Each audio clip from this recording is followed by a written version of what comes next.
বাজারে হঠাৎ করেই সুগন্ধি চালের দাম বেড়ে গেছে। সুগন্ধি চালের উৎপাদন 10 লক্ষ টন, আর আমাদের অভ্যন্তরীণ চাহিদা হচ্ছে 6 লক্ষ টন। তাহলে এটার দাম বাড়বে কেন?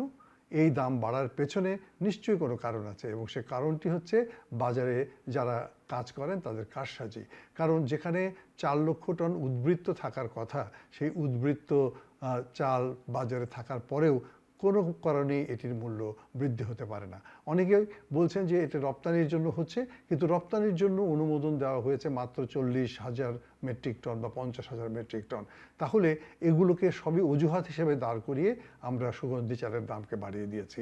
ব্যবসায়ী মহলে যারা আছেন তাদের এই জায়গাগুলোকে নিজের থেকে একটু তদারকি করা দরকার। দুই একজন মধ্যস্বত্বভোগী ভিলেনের জন্য পুরো সিস্টেমটাকে কিন্তু নষ্ট করতে দেওয়া যায় না। আশা করি মধ্যস্বত্বভোগী যারা ব্যবসা করেন, যারা ব্যবসায়ী আছেন, তারা নিজেরাই নিজেদেরকে নিয়ন্ত্রণ করার মধ্য দিয়ে নিজেদের মর্যাদাটা রক্ষা করার চেষ্টা করবেন।